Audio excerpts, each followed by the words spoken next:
Hello, नमस्ते, नमस्कार। मेरा नाम प्रद्युमन सिंह है और आप देख रहे हैं संस्कृत वसुधा चैनल अंबिकापुर, छत्तीसगढ़। पिछले दिनों हमने निरुक्त के प्रथम अध्याय के तृतीय पाद का स्वाध्याय किया था और आज हम निरुक्त के चतुर्थ पाद का स्वाध्याय करने जा रहे हैं। तो चलिए बिना विलंब किए हम चतुर्थ पाठ का मूल विषय के बारे में चर्चा करना शुरू करते हैं। आइए, अब चर्चा करते हैं इमानि चत्वारि पद जातानि अनुक्रांतानि जैसे नाम, आख्यात, उपसर्ग और निपातः। अर्थात भाषा में प्रयुक्त शब्द पद 4 प्रकार के माने गए हैं। पहला नाम अर्थात संज्ञा, दूसरा आख्या अर्थात क्रिया, तीसरा उपसर्ग, चौथा निपात। नाम जिसे संज्ञा कहा जाता है, नाम अर्थात संज्ञा ही होता है। नाम वह है जिससे किसी वस्तु, व्यक्ति या भाव का नामकरण किया जाए। अर्थात जो नाम्यम सूचित जो किसी नाम को सूचित करता है, वह नाम है अर्थात संज्ञा है। उदाहरण के लिए गौ, गाय सूचक है, पुरुषः मनुष्य पुरुष सूचक है और अश्वः घोड़ा घोड़े के सूचक है, अग्नि आग है ना की सूचक है। तो ये किसी वस्तु या किसी व्यक्ति के बारे में प्रदर्शित कर रहा है, जो कि एक संज्ञा है।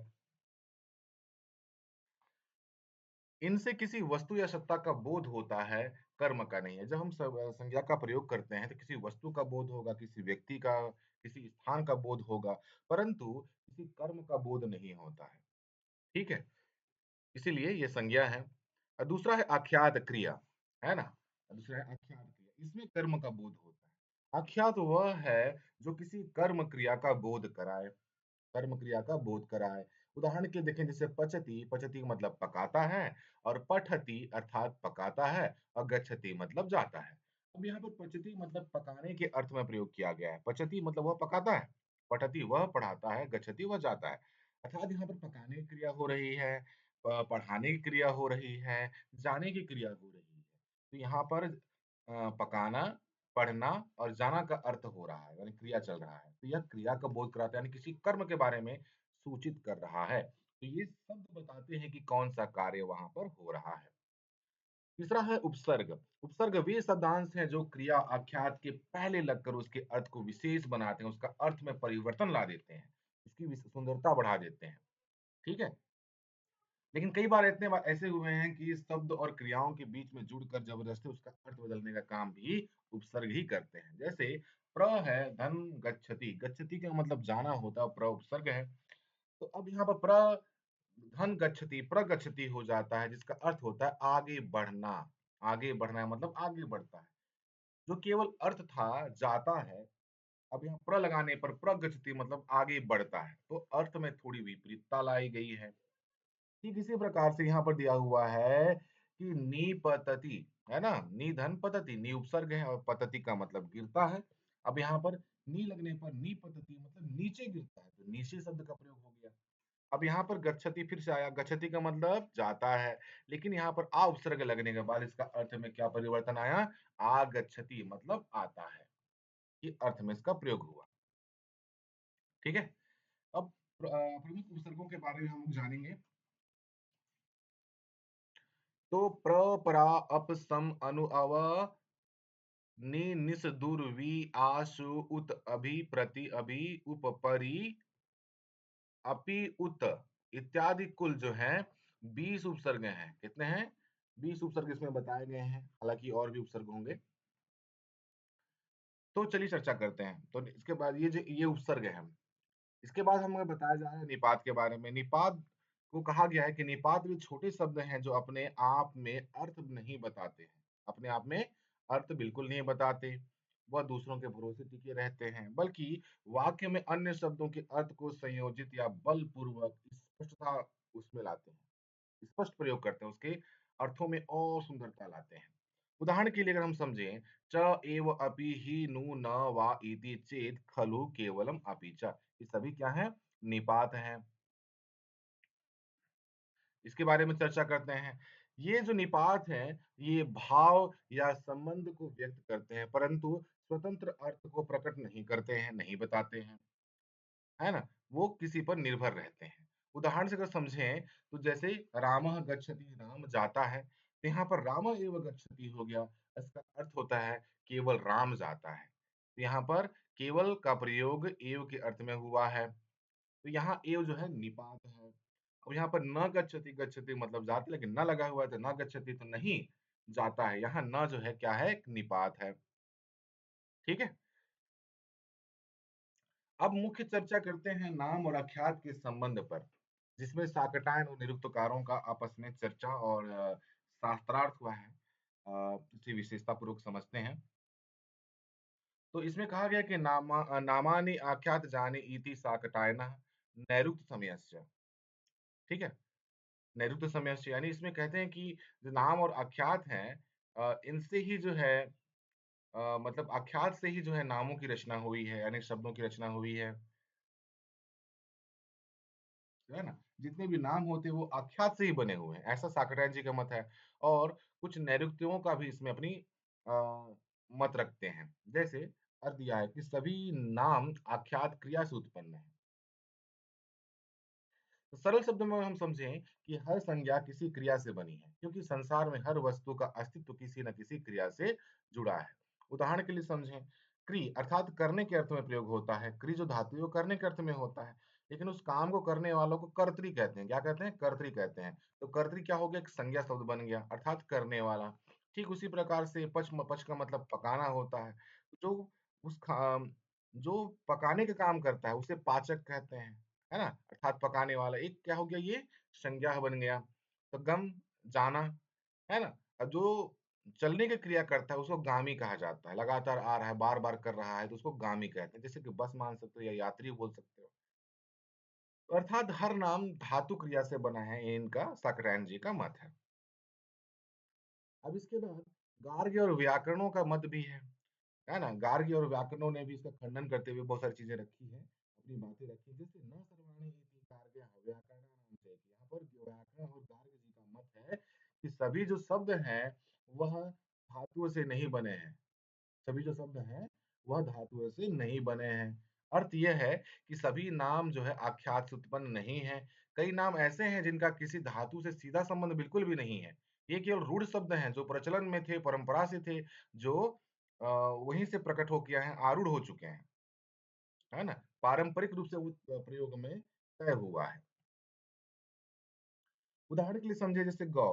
गौ का मतलब होता है गाय, जो किसी धातु से संबंधित नहीं, किसी धातु से इसका निर्माण नहीं किया गया है। फिर किसी प्रकार से अश्व है जिसका मतलब घोड़ा है।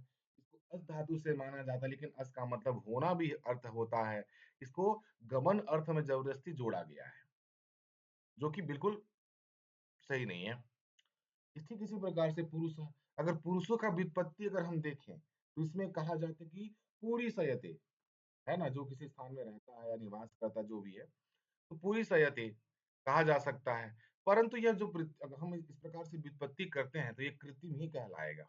अतः ये शब्द धातु से उत्पन्न नहीं है, बल्कि ये परंपरा से ऋण है। यानी परंपरा से चलते आए हैं, परंपरा से इसको प्रयोग में लिया गया है ना? बहुत सदियों पहले, सदियों नहीं बोलेंगे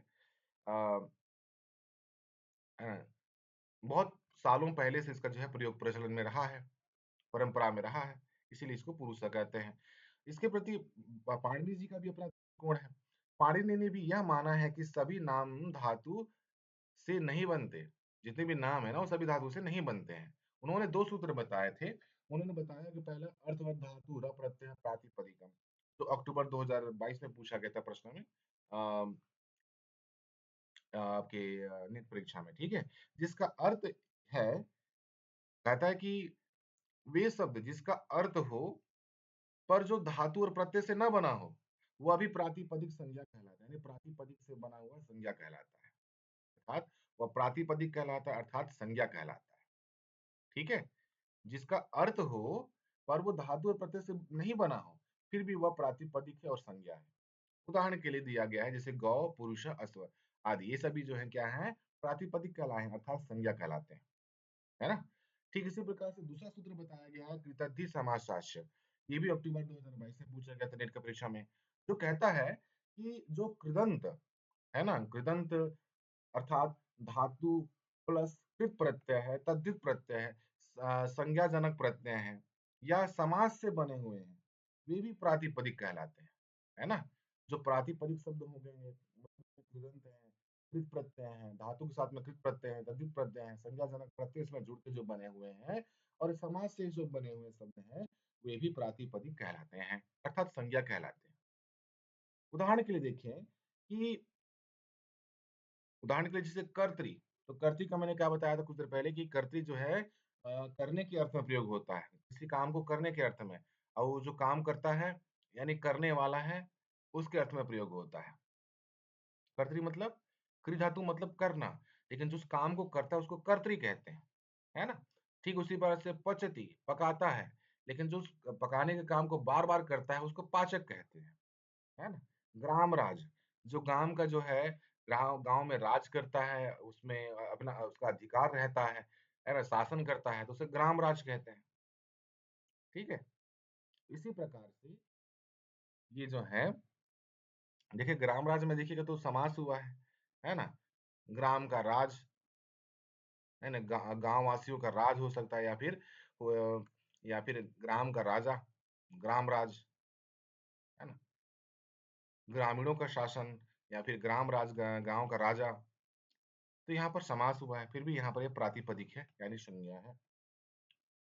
भाषा शास्त्र और निरुक्त का संतुलन को हम समझते हैं कि भाषा शास्त्र अर्थात व्याकरण कहता है कि शब्दों की व्युत्पत्ति क्या कर रहा है कि शब्दों की व्युत्पत्ति अर्थात उत्पत्ति धातु से होती है पर सभी धातुएं क्रियात्मक नहीं होती हैं कुछ धातुएं भावात्मक होती हैं ठीक है कुछ भावात्मक होती हैं सभी क्रियात्मक हो ये संभव ऐसा संभव नहीं है तो यहाँ पर निरुक्तकार यास्क कहते हैं क्या कहते हैं उन्होंने क्या कहा है निरुक्तकार जी ने कहा है कि वे शब्द धातु से व्युत्पन्न हो या रूढ़ हो है ना वे शब्द धातु से उत्पन्न हो या रूढ़ हो लेकिन उनके अर्थ को व्युत्पत्ति द्वारा ही समझना चाहिए है ना जो धातु से बना हो या फिर प्रचलन से रहा हो बहुत पहले से इसका प्रयोग किया जा रहा हो लेकिन फिर भी उसका अर्थ को व्युत्पत्ति द्वारा ही समझना चाहिए क्योंकि व्युत्पत्ति एक ऐसी चीज है ना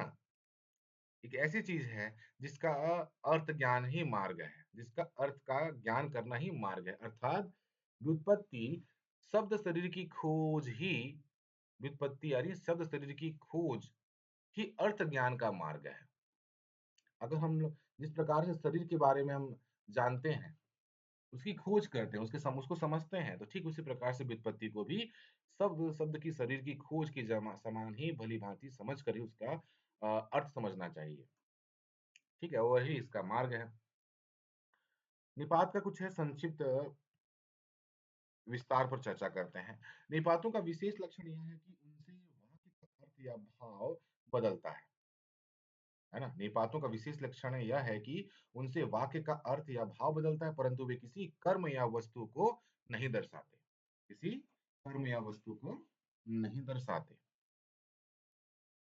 ठीक है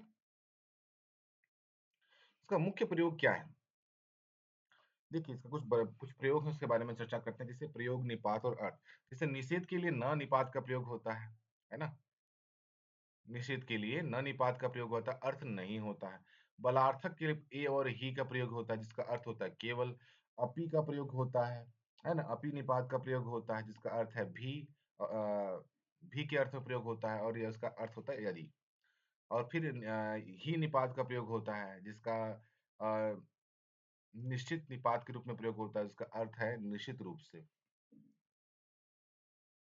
और नु जो निपात है इसको प्रश्नवाचक के रूप में प्रयोग करते हैं यानी बल के लिए प्रयोग करते हैं और ठीक इसी प्रकार से च है च निपात इसका और भी के अर्थ में प्रयोग होता है ठीक इसी प्रकार से इति है निपात है जो उद्धरण या समाप्ति सूचक के रूप में प्रयोग होता है उदाहरण के लिए हम कुछ देखें तो यहाँ पर कहा जा रहा है कि न गच्छति नहीं जाता है तो न यहाँ पर क्या है न निपात है राम एव गच्छति एव क्या हो जाता है एक निपात है यानी केवल राम ही जाता है किम किम नु ऐसा आगता क्या यह सचमुच आया है यहाँ पर नु क्या है आपका एक निपात है ठीक है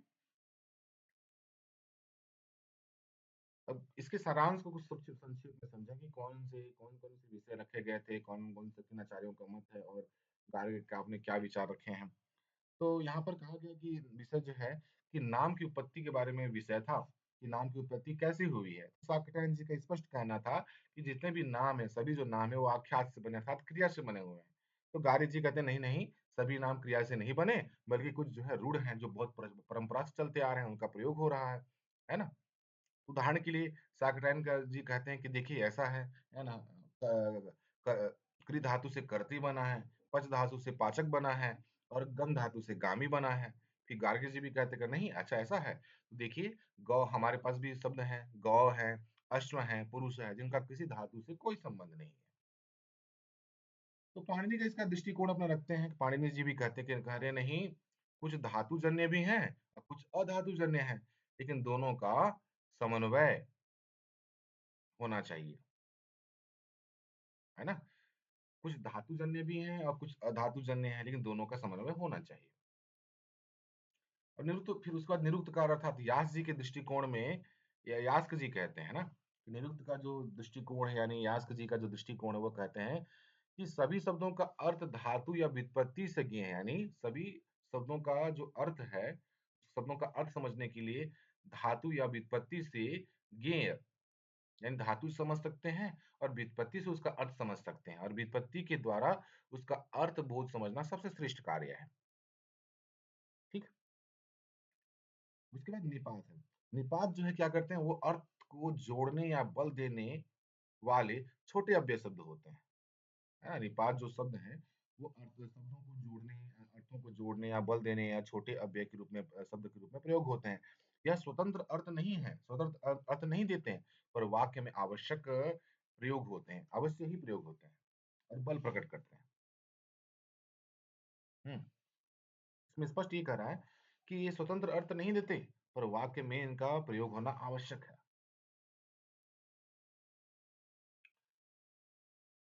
अंतिम सरल व्याख्या एक वाक्य में समझें कि भाषा के, है ना, भाषा के शब्द चार प्रकार के हैं, है ना? भाषा के शब्द चार प्रकार के हैं, नाम, आख्यात, उपसर्ग और निपात। शाकटायन के अनुसार सभी नाम क्रियाओं से बने हैं। इनके अनुसार शाकटायन के हिसाब से। पर गार्ग्य और व्याकरण कहते हैं कि कुछ नाम जैसे गौ, अश्व ये परंपरा से बने हुए, प्रचलन से बने हुए हैं, है ना? प्रचलन से चलते हुए आए हैं। लेकिन पाणिनि भी यह मानते हैं कि हाँ हाँ हाँ, सभी धातु जो है वह धातु जन्य नहीं है, सभी जो नाम है वो धातु जन्य नहीं है, सभी धातु से नहीं बने हैं, उनका भी ये मानना है ना? और फिर निपात, है ना? कुछ निपात कहे गए हैं जैसे निपात च, न, ए, वही शब्द अपने अर्थ नहीं बताते हैं, वह दूसरों पर निर्भर रहते हैं, पर वाक्य को पूर्ण और अर्थ पूर्ण बनाने के लिए इनका प्रयोग किया जाता है। ठीक है। अब इसके मूल कुछ और आगे चलते हैं, इसमें है कि मूल सूत्रांश तद यत्र स्वर संस्कारो समर्थो प्रादिशिकेन गुणेनान्वितो स्याताम संविज्ञातानि तानि यथा गौ अश्व पुरुष हस्ति इति। जहाँ किसी शब्द में स्वर, जहाँ किसी शब्द में स्वर, उदात्त अनुदात्त स्वर भेद और संस्कार रूप या बनावट अपने आप अर्थाधीन क्रियात्मक संबंध प्रादेशिक गुण के साथ सुसंबंध होते हैं, वहां वे शब्द आख्यातज अर्थात धातु क्रिया से उत्पन्न नाम कहे जाते हैं।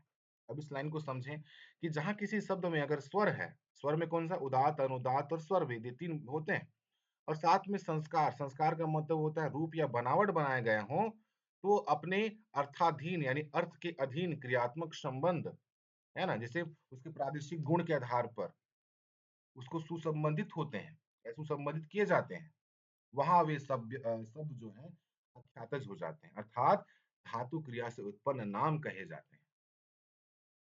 ठीक है।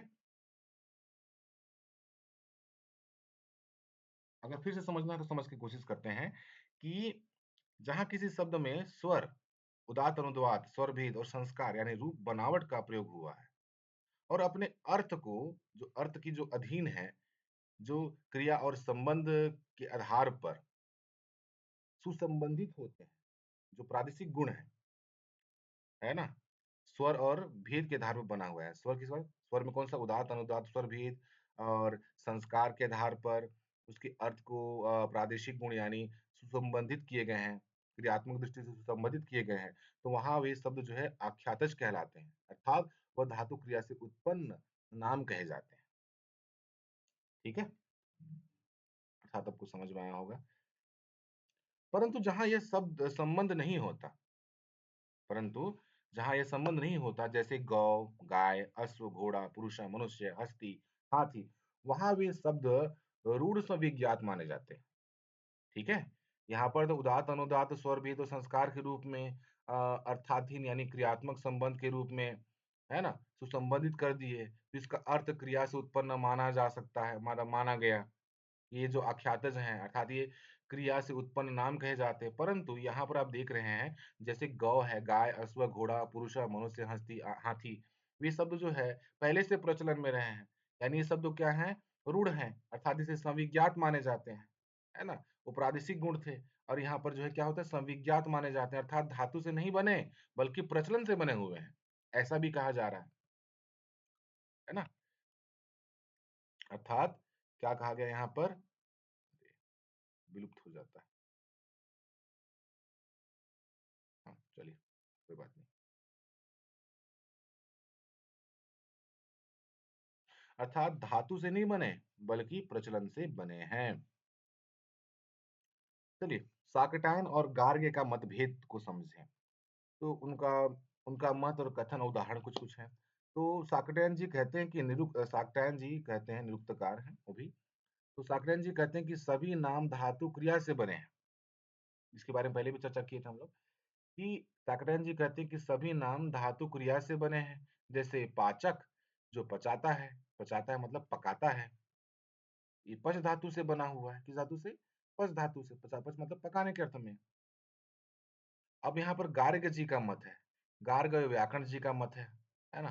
व्याकरण का मत है कि कह रहे हैं कि नहीं, नहीं, सभी नाम धातुज नहीं है, कुछ रूढ़ हैं। जैसे क्या दिया हुआ है? गौ, अश्वः, पुरुषः ये धातु से नहीं बने हैं। ये स्वयं जो है प्रचलन से बनाए गए हैं, प्रचलन से बने हुए हैं। है ना? परंपरागत रूप से पहले से प्रचलन में है। फिर इसके बाद फिर यास्क का अपना तर्क है। उनको कहते हैं कि यदि सब नाम धातुज हों तो क्या होगा? अगर ये सभी नाम धातुज हों तो क्या होगा? है ना? अगर सभी नाम धातुज हों तो क्या होगा? इसके बारे में बताते हैं, क्या बताते हैं? यदि वास्तव में सभी नाम क्रियाओं से बने हों तो क्या हो सकता है? जैसे जो कोई भी आस्वानम अश्नुते जो कोई भी आस्वानम अश्नुते अर्थात मार्ग को पार करे। आस्वानम अश्नुते का मतलब होता है मार्ग को पार करे, उसे अश्व कहें अर्थात घोड़ा कहना पड़ेगा? नहीं, लेकिन ऐसा नहीं है। अश्व विशेष जीव का नाम है। हर पार करने वाले को यह नहीं प्रयोग नहीं किया जाता। नहीं तो सभी का नाम घोड़ा हो जाएगा। मनुष्य भी उस रास्ते से पार करता है, चलता है, तो वो भी घोड़ा कहलाएगा। लेकिन नहीं, उस मार्ग में चलने वाले अश्व का नाम है। अश्व मतलब उस घोड़े का नाम ही अश्व कहा गया है। ये सभी चीज़ के लिए प्रयोग नहीं होता है। एक विशेष जीव के लिए ही प्रयोग होता है। ठीक है? दूसरा कहा गया है दूसरा कहा गया जब कोई भी तृणम तृणम त्रिंद्यात घास को तोड़े या काटे तो उसे तृण कहना पड़ेगा। अगर कोई भी घास को तोड़ता है, घास काटता है, ये सब करता है, तो उसे क्या कहना पड़ेगा? तृण कहना पड़ेगा। तृणम त्रिंद्यात अर्थात तृणम त्रिंद्यात यानी घास को तोड़े, उसे तृण कहना पड़ेगा। पर ऐसा इसमें भी नहीं है। तृण तो स्वयं घास का ही नाम है, ना कि घास तोड़ने वाले, काटने वाले का या घास उठाने वाले का। इसलिए उसे किसी एक व्यक्ति पर ही वो प्रयोग होता है, किसी एक चीज़ का ही, वस्तु का ही नाम होता है। सभी के लिए वो प्रयोग नहीं होता। और तीसरा कह रहा है, यदि हर नाम क्रिया से बने तो? अगर यदि हर नाम क्रिया से बने तो वस्तु के जितने-जितने काम हो उतने ही उतने उसके नाम रखने पड़ेंगे। जैसे एग्ज़ाम्पल के लिए, है ना? यदि हर नाम क्रिया से बने हों तो हर वस्तु के जितने-जितने काम हैं, उतने-उतने नाम रखने पड़ेंगे। उदाहरण के लिए देखें खंभा, है ना? खंभा यानी स्थूण, तो कभी दरसया भी कहा जाता है, यानी छेद में बैठने वाली। तो कभी आसंजनी, यानी साहती धारण करने वाली कहना पड़े। जैसे खंभा, इसको स्थूण खंभा यानी स्थूण को कभी दरसया, तो कभी छेद में बैठने वाली, तो कभी आसंजनी, साह साहतीर धारण करने वाली कहना पड़ेगा। ये है नहीं कई-कई प्रकार से क्रिया में कई प्रकार से नाम रखने पड़ेंगे। इसलिए गार्ग्य कहते हैं,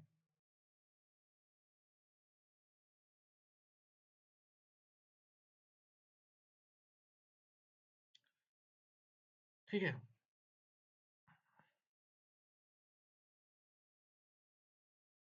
हाँ, इसलिए गार्ग्य कहते हैं कि सभी नाम क्रियाओं से नहीं बने होते।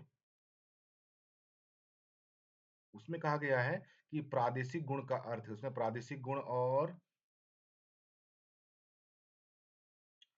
प्रादेशिक गुण और भी प्रयोग होता है। जैसे देखिएगा, जैसे प्रादेशिक गुण में का अर्थ है, प्रादेशिक का शाब्दिक अर्थ है अपने क्षेत्र या सीमा में रहने वाला।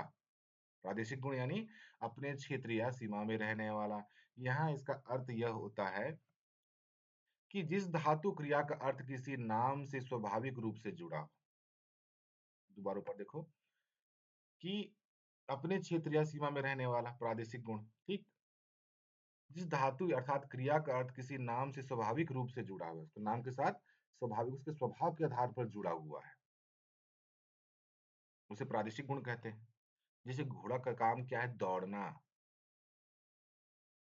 इसलिए उसे अश्व कहा गया है, ठीक है? उसका उसका गुण है, उस अश्व का उसका गुण है तो उसके नाम के आधार पर उसका नाम रखा गया है, कर्म के आधार पर। जैसे क्रिय मतलब करना, धातु से कारक बना,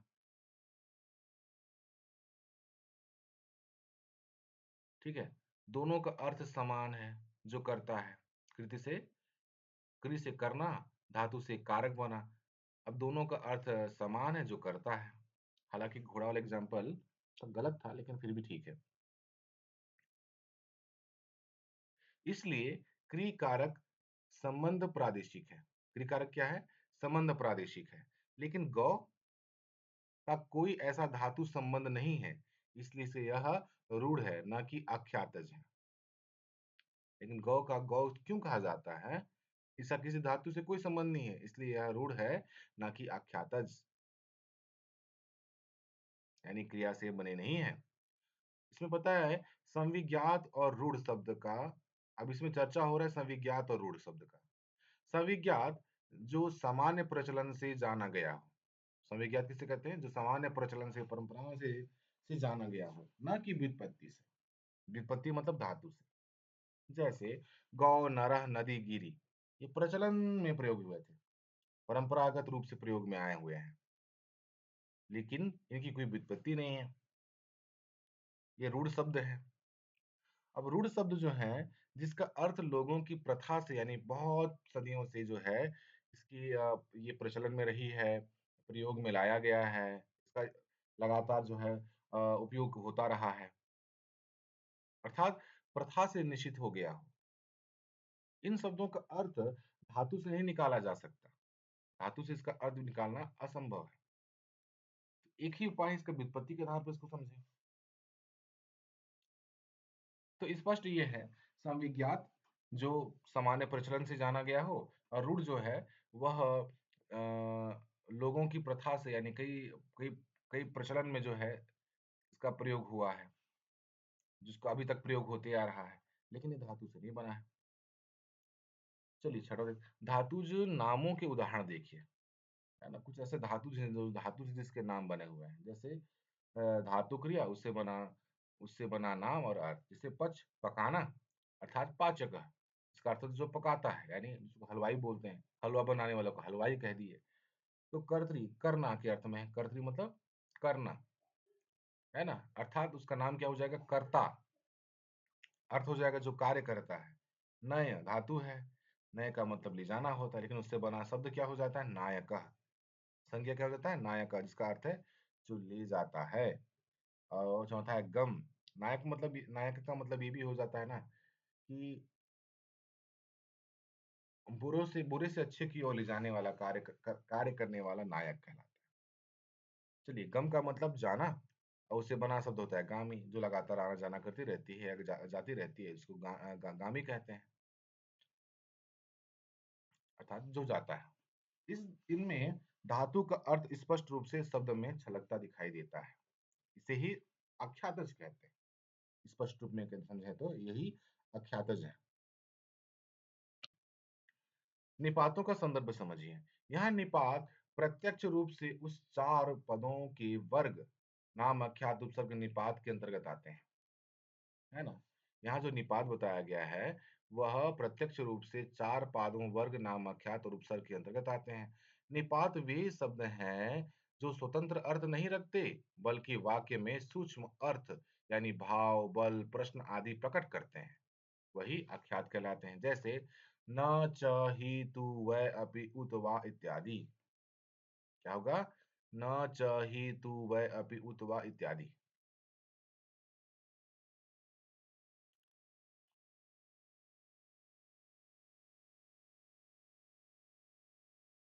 ठीक है? ये कभी निषेध यानी न के अर्थ में प्रयोग होते हैं। ठीक है? कभी संबंध अर्थात च के अर्थ में प्रयोग होते हैं। कभी कारण ही के अर्थ में प्रयोग होते हैं। कभी प्रश्न उत के अर्थ में प्रयोग होते हैं, बताते हैं। जैसे न चेत सुराम पिन्वन्ति, न चेत सुराम पिन्वन्ति। यदि नहीं तो न चेत सुराम पिबंती अर्थात यदि नहीं तो अगर वो शराब नहीं पिया तो यहाँ न निषेध और चेत शर्त का निपात है। क्या है? यहाँ जो न है वह निषेध का निपात है और चेत जो है वह शर्त का निपात है। इसलिए निपात शब्द रूप में छोटे होते हैं पर अर्थ में वाक्य को जोड़ने के लिए सेतु का काम करते हैं। ठीक है? इसलिए निपात शब्द रूप में छोटे होते हैं पर अर्थ में वाक्य को जोड़ने हेतु सेतु का काम करते हैं। सेतु मतलब पुल। कुछ विशेष टिप्पणी है ना? अब दुर्गाचार्य और आधुनिक जो आचार्य हैं उनके बीच में कुछ मत है, उसके बारे में हम चर्चा करते हैं। दुर्गाचार्य ने माना कि यास्क के वाक्य में कुछ शब्द छूट गए हैं शायद। जैसे विशेषतः उन्होंने कहा था स्याताम और संविज्ञातानि के बीच। स्याताम और संविज्ञातानि के बीच में कुछ शब्द छूट गए हैं, जिसको जोड़ने के बाद इसका अर्थ इस प्रकार से होना चाहिए। संभावना है कि उनका मूल वाक्य क्या रहा होगा? तो संभावना है कि उनका मूल वाक्य था स्याताम सर्वं तत् प्रादेशिकं संविज्ञातानि तानि। अर्थात वे शब्द जिनका प्रादेशिक संबंध है, ज्ञात अर्थात अख्यातिज कहे जाते हैं, है ना? वे शब्द जिनका प्रादेशिक संबंध है ना? जो अख्यात से समझे जाते हैं। इससे स्पष्ट होता है कि यास्क का उद्देश्य यह बताना था कुछ नाम धातुज हैं जिनमें स्वर व विकार सही हैं और कुछ रूढ़ और संविज्ञात हैं। ठीक है? क्या है? प्रादेशिक यानी आख्याताज और कुछ है संविज्ञात यानी रूढ़ का प्रयोग हुए हैं।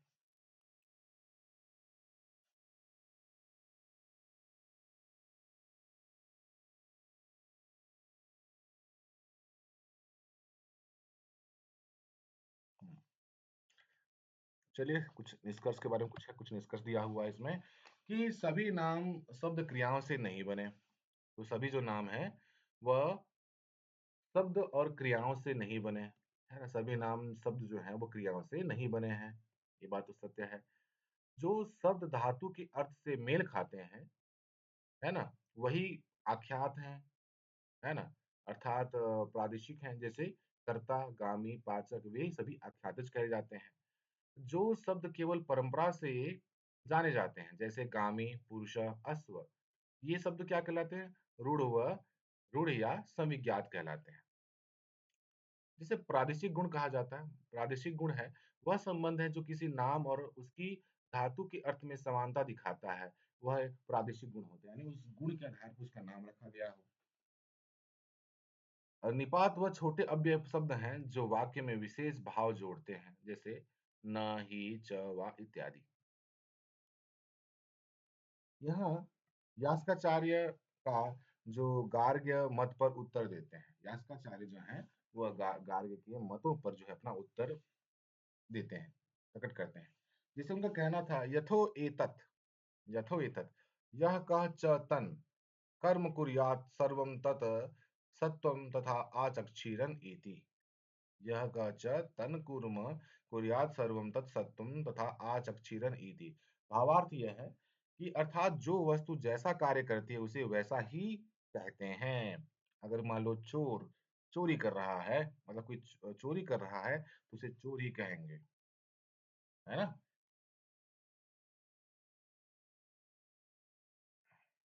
जैसे कमल फूल को क्या बोलते हैं? पंकज, है ना?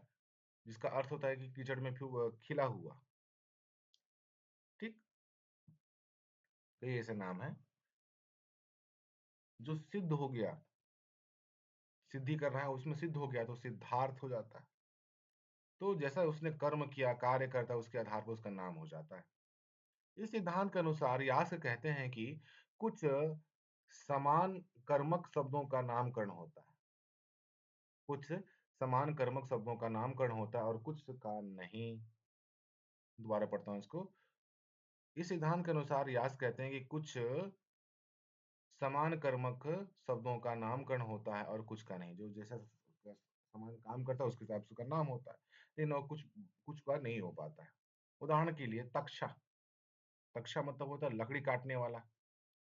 वास्तविक अगर अर्थ हम वो समझें तो लकड़ी काटने वाला ही होगा, पर यह रूढ़ अर्थ बढ़ई है। इसका जो रूढ़ अर्थ क्या हो गया? बढ़ई है ना? रूढ़ अर्थ क्या है? बढ़ाई है। अब अतः लकड़ी काटने वाले को तक्षा नहीं कह सकते। अब इसका मतलब क्या था पहले समझिए ना। तक्षा तक्षा मतलब होता था कि लकड़ी काटने वाला, वास्तविक अर्थ है ये लकड़ी काटने वाला। लेकिन ये शब्द रूढ़ हो गया है, अर्थात कैसे रूढ़ हो गया है? अब ये प्रयोग होता है बढ़ाई के अर्थ में। अब हम लकड़ी काटने वाले को तक्षा नहीं कह सकते। अब उसको हम कहेंगे कि भाई ये तक्षा नहीं कह सकते। तक्षा केवल बढ़ाई के लिए ही प्रयोग होगा। लकड़ी काटने के लिए, है ना? लकड़ी काटने वाला ही प्रयोग होगा। इसके बाद देखिए परिव्राजक, जो घूमता है, पर सन्यासी के लिए विशेष प्रयुक्त हुआ था। परिव्राजक का मतलब, इसका मतलब होता है जो घूमता है, पर ये सन्यासी के लिए विशेष प्रयुक्त हुआ था। लेकिन अब घूमने वाले को घुमक्कड़, कोई भी ऐरा गैरा भी उसका नाम ले देते हैं। परिव्राजक जो है, अब पहले सन्यासियों के लिए प्रयोग होता था, अब जो है जो नॉर्मल ये ऐसे ही बस फालतू भटकते रहते हैं उनके लिए भी प्रयोग हो गया है। अब जीवन, जीने वाला या ईख का रस कहा जाता है। अब जीवन का मतलब हो गया उसका जीवन यानी उम्र, आयु, उसका जीवन बहुत लंबा है, बस आयु हो गई है। उसी प्रकार से भूमिजः यानी भूमि से उत्पन्न यानी पौधे, पौधे मंगल ग्रह आदि, ठीक है? जो भूमि से उत्पन्न होता है उसको भूमिज कहते हैं। जैसे पौधे, यानी पहले पौधों का नाम हुआ करता था, मंगल ग्रह इत्यादि बहुत सारे का नाम कहा जाता था, लेकिन अब उसका नाम क्या हो गया? भूमिज, है ना? भूमि से उत्पन्न,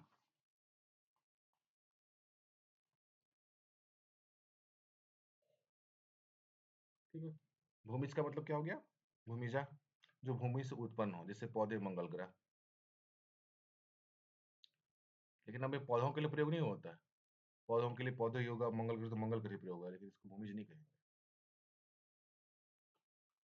हाँ, उत्पन्न जरूर होते हैं लेकिन वो भूमिज नहीं कहलाते। अब यहाँ यास्क और गार्ग के आक्षेप का समाधान करते हुए कहते हैं, यहाँ यास्क जी जो है, जो गार्ग के द्वारा जो आक्षेप किया गया है उसका समाधान करते हुए कहते हैं कि समान कर्मणाम, है ना? समान कर्मणाम नामधेय प्रतिलंभ एके पाम न एके शाम। अर्थात क्या होता है? अर्थात कुछ कर्म करने वालों को ही नाम मिलता है, सबको नहीं, है ना? जो नाम है ना, जो जैसा काम करता है उसी के आधार पर उसको नाम मिलता है। अगर वो नहीं कर्म कर्म ही नहीं करता तो उसको नाम कहाँ से मिलेगा? यानी आप बिना कर्म किए आपको नाम की भी प्राप्ति नहीं होगी। हर कर्म से किसी का नाम जो है जुड़ा हुआ है। यथो एतत्, यथो एतत्, यथा चापि प्रतीतार्थानि स्युः तथा एनानि आचक्षेरन् इति। अर्थात समझे तो जिन शब्दों का अर्थ स्वतः स्पष्ट हो जाता है उन्हें लोग धातु के अनुकूल मानते हैं। स्वतः ही प्रकट हो जाता है ना, उसे धातु के अनुकूल मानते हैं, ठीक है? ये तो बहुत आसान तरीका है। कंप्यूटर कंप्यूटर हो गया। अब कंप्यूटर को चलाने वाले को हम लोग क्या कहते हैं? ऑपरेटर कहते हैं।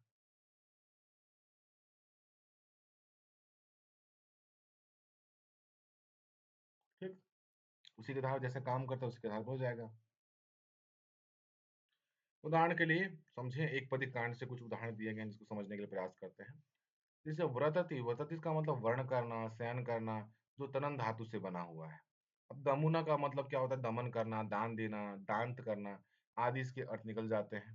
जायह का मतलब जातीय अर्थ में प्रयोग होता है। अणारह, अणारह का मतलब घूमने वाला के अर्थ में प्रयोग हो जाता है। अब जागरूका मतलब जागने वाला के अर्थ प्रयोग हो जाता है, यानी धातु के आधार पर नामकरण किया जा रहा है। अब विहोमी, विहोमी का मतलब होता है होम करने वाला, हवन करने वाला, तो विहोमी बन गया, है ना? तो धातु के आधार पर नामकरण हो गया। ये सभी शब्द एक पदी कांड में गिने गए हैं, जो कठिन, दुर्लभ और नियमित है ना? अनियमित है, सॉरी। जो कठिन है, दुर्लभ है और अनियमित, बिना नियम के बने हुए हैं। अब दुर्गाचार्य यहाँ कहते हैं कि ये शब्द नियमानुसार बने हैं और स्पष्ट अर्थ वाले हैं। ये सभी क्या है? नियमानुसार बने हैं और स्पष्ट अर्थ वाले हैं। वैसे देखा जाए तो ये क्रिया के आधार पर बना हुआ है, तो ये नियमानुसार बना हुआ है और स्पष्ट अर्थ प्रकट करने वाला होता है ना? अब यहाँ पर दिया हुआ है, यथो एतत् निष्पन्नो अभिव्यवहारे अभिविचारयन्ति, है ना? यथो एतत् निष्पन्नो अभिव्यवहारे अभिविचारयन्ति इति।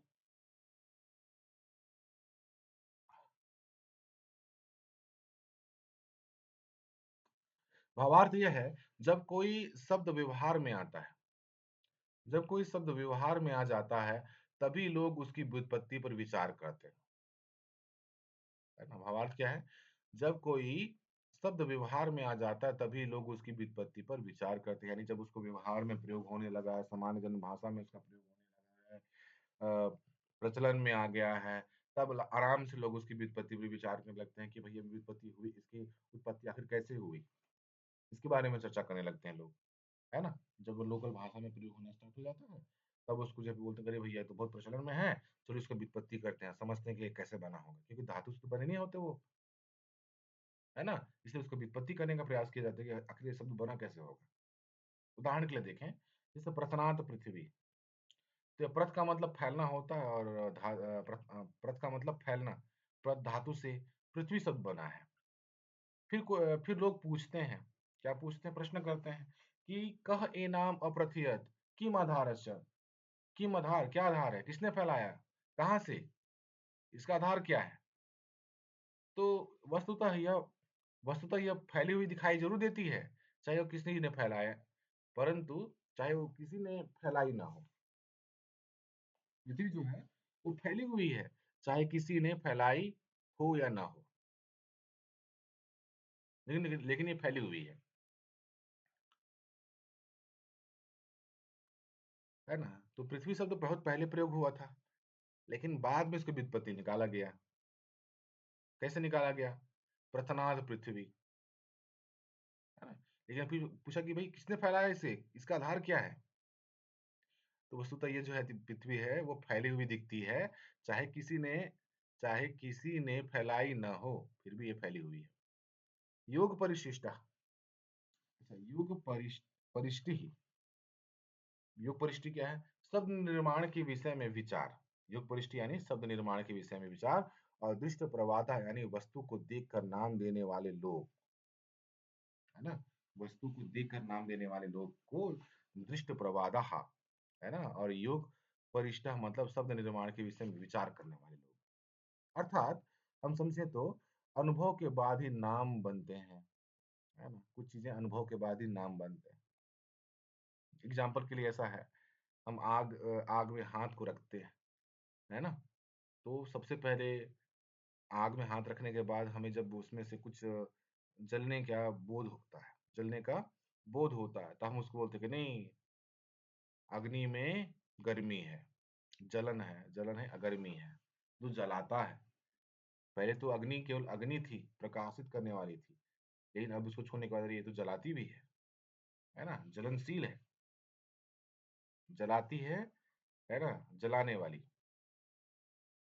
ये अर्थ में होता है। तो पहले उसका अनुभव किया गया, उसके बाद उसका नामकरण किया गया, है ना? अग्नि ज्वलनशील, जलाने वाली ज्वलनशील है, तो अनुभव के आधार पर बना। इसमें यह है कि यथो एतत् पदेभ्य पदेतरार्धान संचस्कार इति। पदेभ्य पदेतरार्धान संचरास्कार इति। अर्थात यह है कि कई शब्दों से मिलाकर जब असंबद्ध अर्थ वाले खंड बनाए जाते हैं। क्या कह रहा है कि इसमें कई शब्दों को मिला करके कई शब्दों को मिला करके असंबद्ध अर्थ वाले क्या करते हैं? असंबद्ध अर्थ वाले को खंड बनाए जाते हैं। तो वह निंदनीय पुरुष गर्दा कहलाते हैं। जो निंदनीय है वो पुरुष गर्दा कहलाते हैं, यानी निंदा करने वाले पुरुष कहलाते हैं। ठीक है? उन यह उन व्युत्पत्तियों की आलोचना है जो असंगत अर्थ में शब्द जोड़ देती हैं। यह उन व्युत्पत्तियों की आलोचना है जो असंगत अर्थ में शब्द जोड़ देती हैं।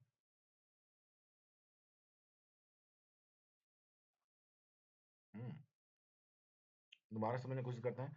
कई शब्दों से मिलाकर जब असंबद्ध अर्थ वाले खंड बनाए जाते हैं, उनके खंड का निर्माण किया जाता है, तो वह निंदनीय कहलाते हैं। अर्थात गर्दा यानी पुरुष गर्दा यानी निंदनीय कहलाता है।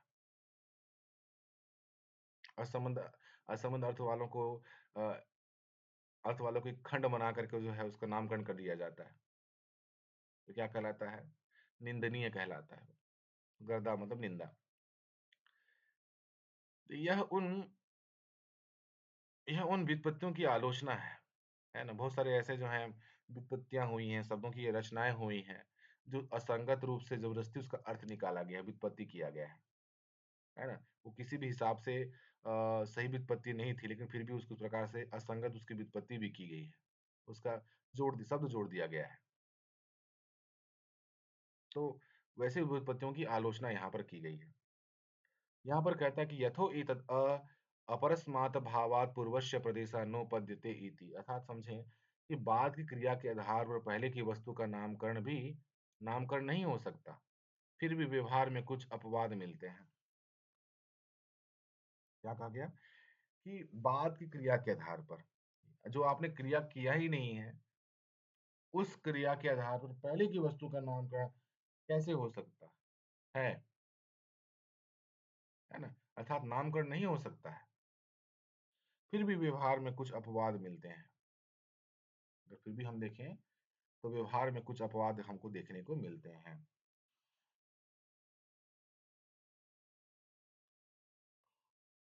ठीक है?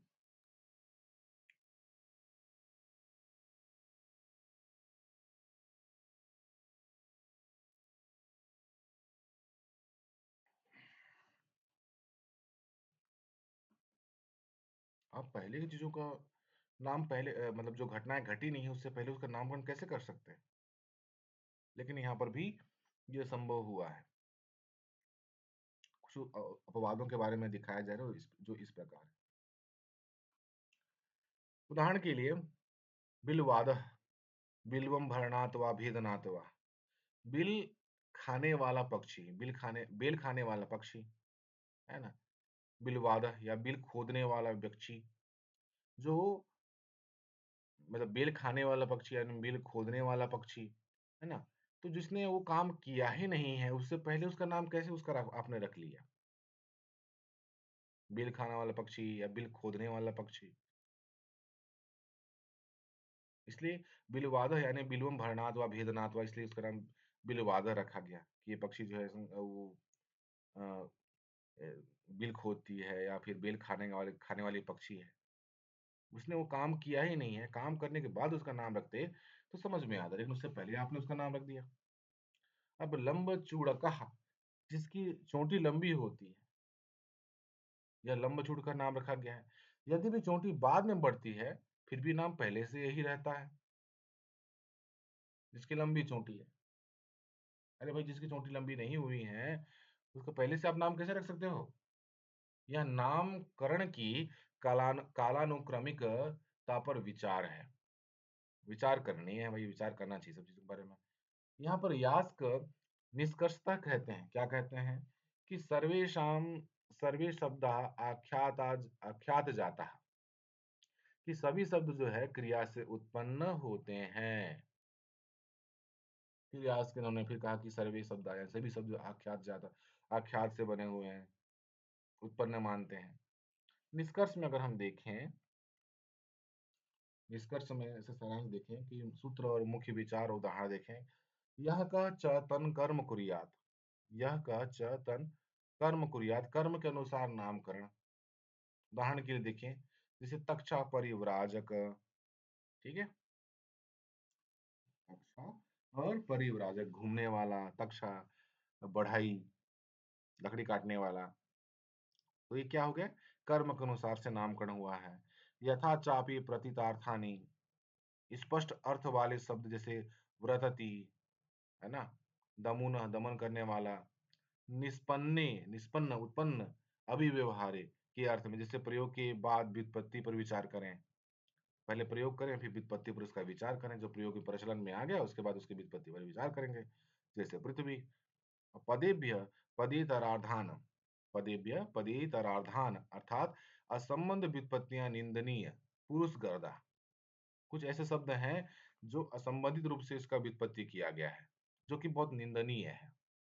ऐसे इसलिए इसको पुरुष गर्दा अर्थात निंदनीय कहा गया है। उसके बाद है अपरस्मात् भावात, अपरस्मात् भावात, बाद की क्रिया से नाम नहीं बनता, बाद की क्रिया से नाम नहीं बनता। बिलवाद लंब चूड़का, यानी पहले की क्रिया हो गई, क्रिया होने से पहले उसका नाम रख दिया जाता है, तो बाद की क्रिया से उसका किसी का नाम नहीं बनता, पहले बना दिया गया। जैसे बिलवाद और लंब चूड़का। चलिए कुछ प्रश्न है इसमें, इसके बारे में चर्चा करते हैं।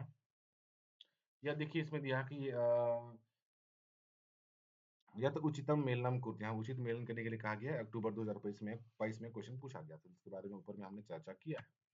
यहाँ पर दिया हुआ है निपात, दिया हुआ है, ना दिख रहा है ना, यहाँ पर निपात है।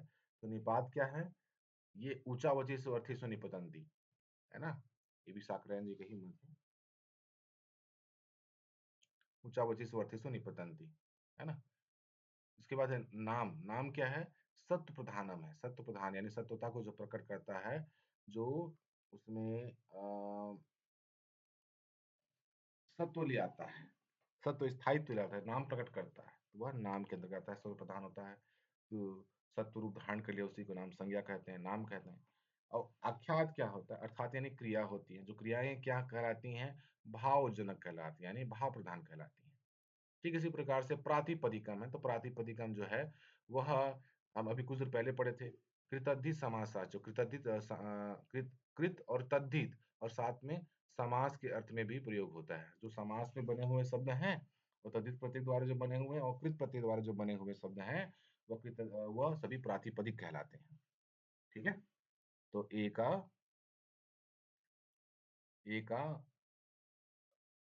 आईवी, तो यहाँ पर जो है कि आईवी है। बी का सत्प्रधानम, सी का भाप्रधानम, तो ये आपका हो जाएगा सी वाला। चलिए कुछ बहुविकल्पी प्रश्नों पर चर्चा करते हैं। ठीक है, थोड़ा सा पॉज कर लेता हूँ।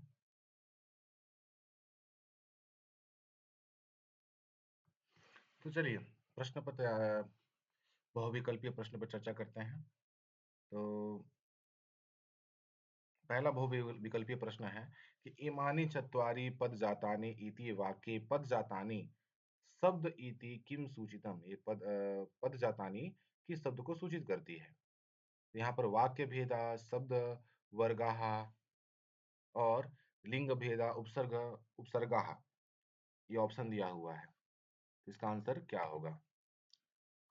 तो इसका आंसर होगा शब्द वर्गाः। ठीक है, आगे चलते हैं। अब उसका दूसरा प्रश्न है चत्वारि पद जातानि के नामानि, चत्वारि यानी चार जो पद हैं उनके कौन कौन से नाम है, क्रमबद्ध नाम कौन कौन से हैं? इसका आंसर क्या होगा? बी, नाम, आख्यात, उपसर्ग और निपात।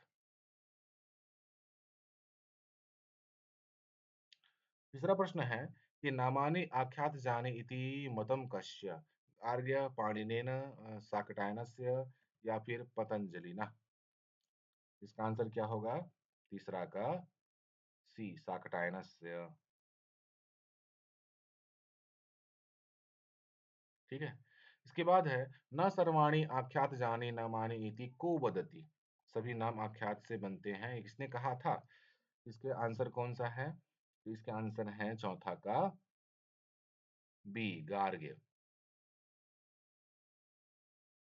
है ना? गार्ग जी का मत है। पांचवा प्रश्न है, नामाख्याते चोपसर्ग निपाताश्च इति वाक्ये उपसर्गः संबंधः शब्दः किमर्थः? है ना?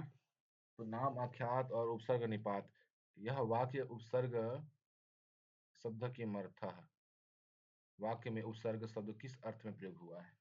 इसका आंसर क्या होगा? पांचवा का बी, धातु पूर्ववर्ती उपपदः, उपपद शब्द। धातु के पूर्व में लगने वाले उपपद है, यानी उपपद शब्द कहलाते हैं। छठवां क्या दिया हुआ है? तत्र नामानि आख्यात जाने इति वाक्ये आख्यात जाने इति का अर्थ। तो यहाँ पर दिया हुआ है तत्र नामानि, है ना, आख्यात जानी इति वाक्ये आख्यात जाने इति का अर्थ, यानी इसका आख्यात जाने का क्या अर्थ है? तो इसका अर्थ क्या होगा? आंसर होगा ए, क्रियाजन्यानि, यानी आख्यात को क्रियाजन्य कहते हैं। सातवां प्रश्न है कि न सर्वाणि इति गार्ग्याः, न सर्वाणि इति गार्ग्य इति वाक्ये न सर्वाणि इति किम नकारार्थकम, किस चीज का नकारार्थक है?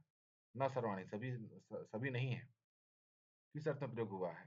तो ये हो जाएगा न, न का तो आप जानते ही हैं। इसका आंसर हो जाएगा निषेधार्थक।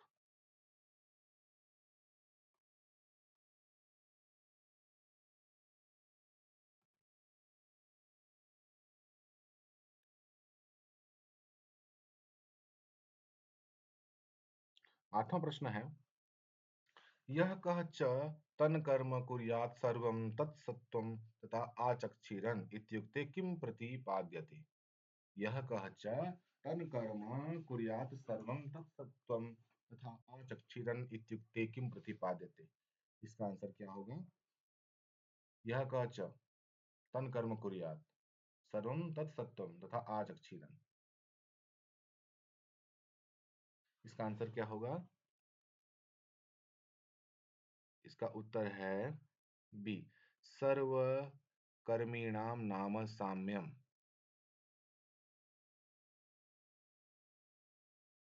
नवम प्रश्न है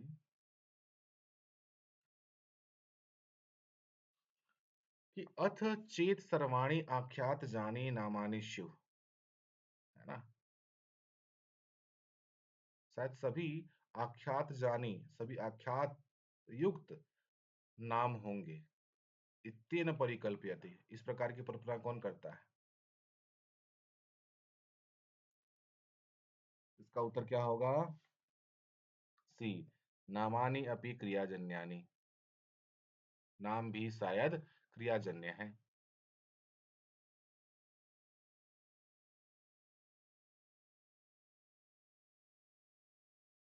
10वां प्रश्न है कि यावद्विभावे सम्प्रयुज्येत भावद्भ्य नामधेय प्रतिलम्भः स्यात् इत्यत्र नामधेय प्रतिलम्भः का अर्थ। यावद्विभावे सम्प्रयुज्येत भावद्भ्य नामधेय प्रतिलम्भः स्यात् इत्यत्र नामधेय प्रतिलम्भः का अर्थ। तो इसका क्या आंसर होगा? नामधेय प्रतिलंब का अर्थ क्या है? इसका उत्तर है नामकरणम।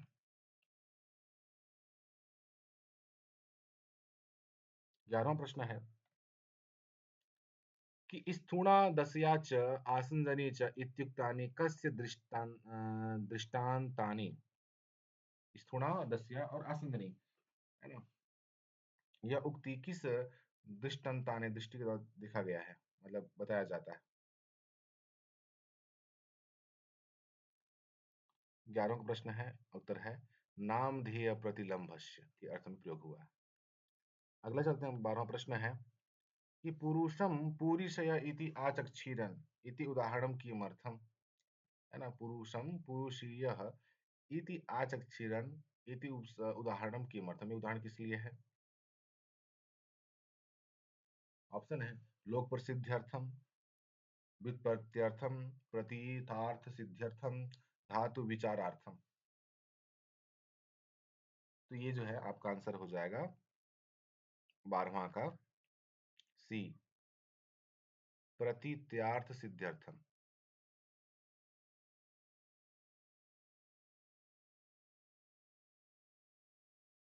हम्म, प्रतीतार्थ, प्रतीत करके, अनुभव करके ना सिद्ध है। अगला प्रश्न है 13वां। अष्टा इति अश्वम, अष्टा इति अश्वम इत्यत्र अष्टा शब्द किम सूचयति?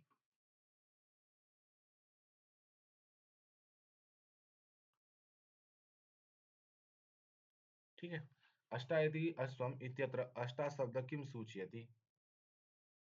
अष्टा जो है क्या है?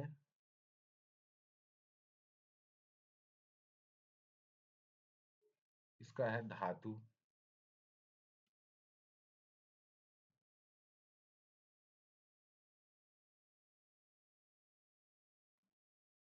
14वां प्रश्न है कि तर्दन तर्दनमिति तृणम्, तर्दनमिति तृणम् इत्यत्र तर्दन शब्दः कस्मात् निष्पन्नः? तर्दनमिति तृणम् इत्यत्र तर्दन शब्दः कस्मात् निष्पन्नः? ए धातु त्रिध प्रत्ययेन, नाम रूपात्, निपातात्। इसका आंसर क्या होगा? सॉरी, इसका हो जाएगा त्रिध धातु। 15वां प्रश्न है प्रथनात् पृथ्वी इति व्युत्पत्ति कस्य दृष्टान्तः? इसका आंसर हो जाएगा बी, अभिव्यवहार विचारस्य।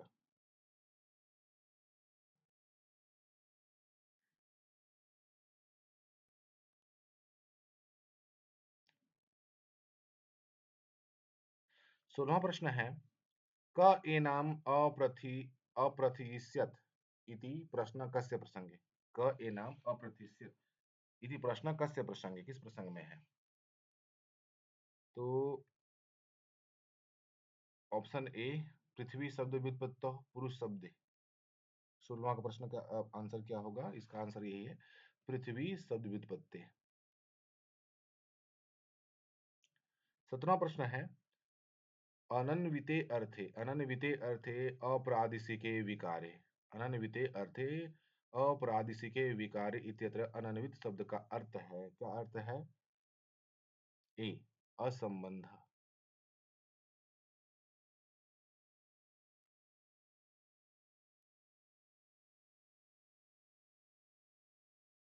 18वां प्रश्न है पदेभ्य पदेतरार्धान् संचस्कार इति कस्य मतम्? पदेभ्य पदेतरार्धान् संचस्कार इति कस्य मतम्? इसका अर्थ होगा, आंसर होगा बी, शाकटायनस्य।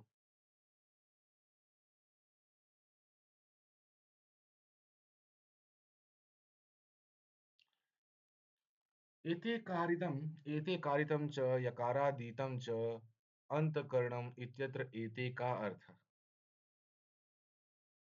एते कारितं च यकारादीतं च अंतःकरणम् इत्यत्र एते का अर्थ? इसका आंसर है 19 का ए, धातु।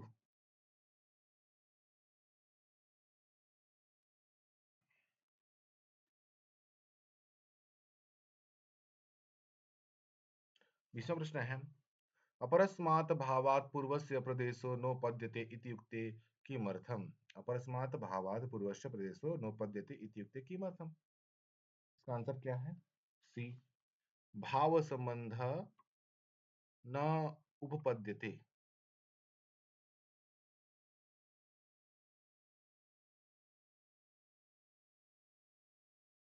21वां प्रश्न है सत्वपूर्वो भाव इति कस्य सिद्धांतः? सत्वपूर्वो भाव इति कस्य सिद्धांतः? इसका उत्तर है सी, व्याकरणानाम।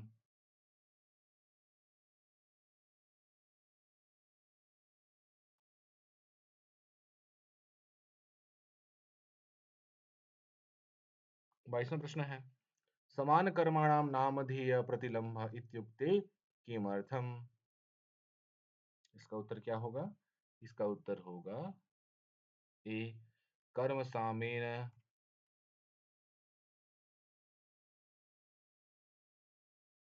है ना, कर्म सामेन नाम सामम्यम।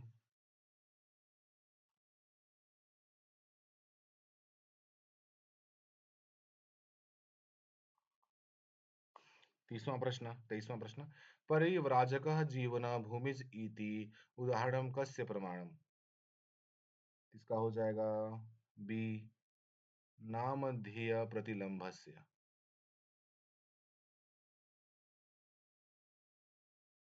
तो 20वां प्रश्न है कि व्रतति दमुना जायः जागरूक इत्यादय के उदाहरणः। व्रतति दमुना जायः जागरूक इत्यादय के उदाहरणः। इसका उत्तर है बी, एक पदी का।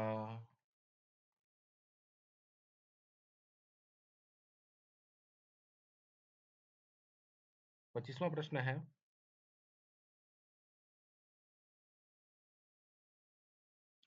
कि परोष्ठी इति पदेन किम सूचितम? योग परोष्ठी इति पदेन किम सूचितम? इसका अर्थ है इसका आंसर है डी,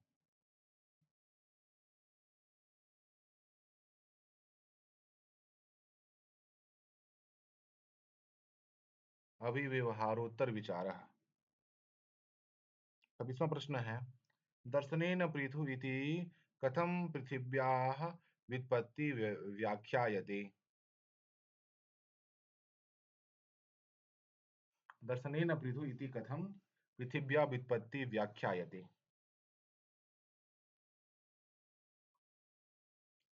अच्छा, ये प्रश्न है, इसका उत्तर क्या होगा? 26 का ए, दृष्टत्वात्। 27वां प्रश्न दिया हुआ है, अपरस्माद् भावात् पूर्वस्य प्रदेशो नोपद्यते इति कथं व्याख्यायते?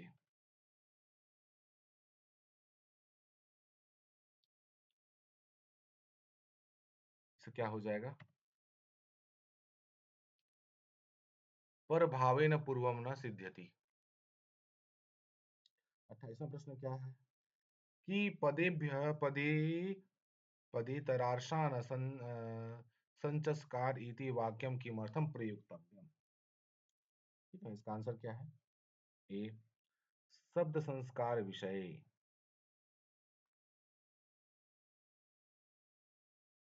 29वां प्रश्न है, यह अन यह अनन्विते अर्थ संचस्कार स तेन गर्छः इत्युक्तं किमर्थम्?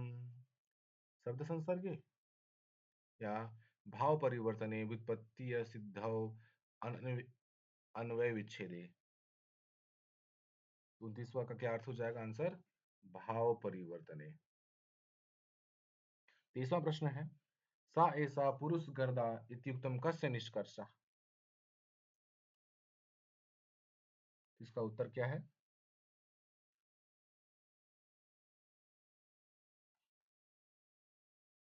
इति साकटायनस्य मतम्। ठीक है, इस प्रकार से हमारा चतुर्थ अध्याय पूर्ण होता है। चतुर्थ अध्याय मतलब प्रथम अध्याय का चतुर्थ पाद जो है समाप्त होता है। आज के लिए इतना ही। आप अपनी बातों को कमेंट बॉक्स पर जो है लिख सकते हैं, बता सकते हैं पाठ के बारे में, और कुछ भी जानकारी हो तो पूछ सकते हैं। धन्यवाद।